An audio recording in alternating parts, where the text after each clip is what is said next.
I would like to welcome our honored guests. We have ICE Acting Director Matthew Albence, HSI Acting Deputy Executive Associate Director Matthew Allen, and of course our partners in the Angel Watch Center. We have from the U.S. Marshals, Deputy Assistant Director Richard Kelly. From Customs and Border Protection, we have Assistant Director Todd Seidel. And our international partners from the Australian Federal Police, we have the Detective Superintendent Andrew Bailey. From the Canadian Embassy, the Councillor for Public Safety Canada, Michael Holmes. And last but not least, we have from Protect, one of our great partners, Mr. Greer Weeks. Without further ado, I am going to present ICE Acting Director Matthew Albence to do some opening remarks.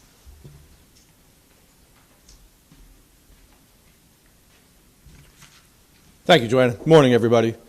Thank you all for joining us today.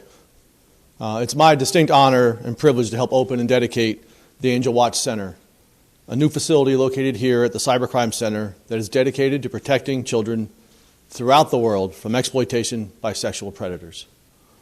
I am pleased to welcome and recognize our fellow government partners in this important work: Customs and Border Protection, U.S. Marshals Service, Department of State, and the U.S. Coast Guard. In addition to our operating partners, I want to thank New Jersey Representative Christopher Henry Smith, who introduced House Resolution 515, also known as International Megan's Law, with a stated goal to prevent child exploitations and other sexual crimes through monitoring and advance notification of traveling sex offenders. I would also like to take a moment to recognize Special Agent Kevin Panginaban, who had the great idea to start Operation Angel Watch as a pilot program in Los Angeles in 2007. This pilot program was the genesis of what we know as the Angel Watch Center today. Thank you, Kevin. Job well done. Just one recent illustration of the success of the Angel Watch Center is from February 2018, in which an Angel Watch Center notification was sent to the United Kingdom for a registered sex offender from Washington who was previously convicted for possession of sexual abuse of a minor. UK authorities executed a border inspection upon his arrival and discovered child abuse imagery in his possession. It was also discovered that the subject's purpose for travel to the United Kingdom was to take part in a youth cheerleading camp as an instructor. The subject was deported from the United Kingdom and his electronic devices were confiscated by UK authorities and sent to ICE Homeland Security Investigations. A search of those items, along with additional items discovered during the execution of a search warrant at the subject's home, led to the discovery of more than 5,000 images and 2,000 videos of child abuse imagery. In May 2019, the subject pled guilty to federal transportation of imagery depicting sexual exploitation of minors and was sentenced to 9 years and 10 years of supervised release. As this example clearly illustrates, law enforcement is most effective when it is carried out in partnership. And I want to thank each of these outstanding organizations for stepping up to help eliminate transnational child sexual abuse and safeguarding the innocence of children everywhere.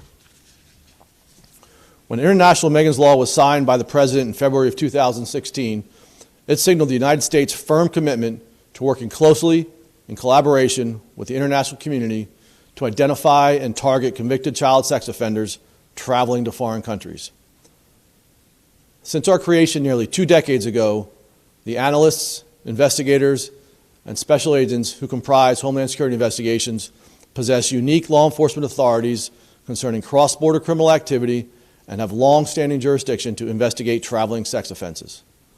To be clear, the primary responsibility of Angel Watch Center is to provide notification to foreign countries regarding the anticipated travel of convicted and registered child sex offenders.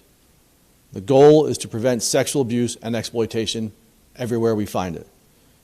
International Megan's Law provides us the authority to assemble the essential resources to do just that. And I'm confident the good work we have been doing together will only get better as we continue to educate, train, and build capacity, both at home and abroad, with our domestic and international partners. In FY 2018, Angel Watch efforts resulted in nearly 3,500 notifications of child sex offender travel. In more than 1,400 instances, those individuals were denied entry.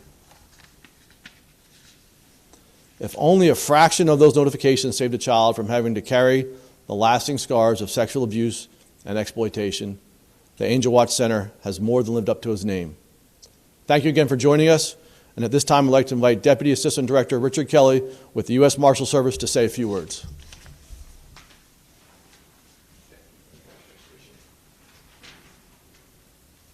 Good morning, all. On behalf of Director Donald Washington, Deputy Director Derek Driscoll, and the men and women of the United States Marshal Service, I wish to offer my deepest gratitude for allowing us to participate in today's grand opening of the Angel Watch Center. Since 2008, the Marshal Service has been involved in perhaps its most important investigative mission, to protect the most vulnerable members of our society and to play a role in bringing to justice those who would do them harm. As we were finding our way in those early days, we were offered invaluable assistance from the dedicated professionals of the Immigrations and Customs Enforcement Agency. The first official visitor to the newly incepted National Sex Offender Targeting Center was an agent named David Meadows, who wanted to discuss an innovative program that ICE was running out of Los Angeles International called Angel Watch. Now, as much as I'd like to tell you that we grabbed a coffee, hammered out a few details, and became partners, I can't do that. We were trying to figure out our role in the Adam Walsh Act, and the international travel of registered offenders was the most baffling part. The Smart Office did their best to help us find some direction, but I don't think I have to tell anyone in this room, sorry about that, that the entire mission, noble as it is complicated. Thankfully, in 2016, with the passage of the International Megan's Law, the years of trying to do the right thing without the right tools were remedied. Since that piece of legislation was enacted, we've been lifted of the burden of being rivals for the needed resources and have forged stronger working bonds built around a common goal. The Department of Homeland Security has been a leader and an innovator in the development of a system that seeks to leverage the most powerful tool in law enforcement, information. They provided leadership and moved the initial Angel Watch Center into an operational footing in just a matter of months. Since then, more than 4,500 notifications have served to provide a responsible and an equitable means for other nations to vet our registered offenders who seek to enter their borders. The Smart Office continues to work with the myriad of state registries to ensure that the tenets of the law are adhered to. 24 states now stand compliant with this provision due to their efforts. The Marshal Service has conducted over 300 assessments for violations of the Adam Walsh Act as a direct result of the work of the people who staff this center. The partnership with the United States Coast Guard, centered on Operation Safe Harbor, has sought to improve the safety on cruise ships and has resulted in over 400 notifications to do just that. This new and improved edifice will allow for even more hardworking and dedicated government professionals to exercise their vast array of talents and to make this world just a little safer for our children who deserve to live out their precious few days of youth knowing that they're protected from the evil that we all know seeks only opportunity. The newly created International Committee of Sex Offender Registries shows that we're not alone in this fight, but we all know that the world looks to us as a leader. So leaders we shall be. In closing, we recognize that by itself, this is just an office building. Sure, it's new and the amenities are exceptional, but filled with those who each day come to work to do the job of the government of the greatest country on earth, then it's far more than that. It's a place from which the angels take watch, and that certainly is worth showing up for. Thank you all, and all of you stay safe.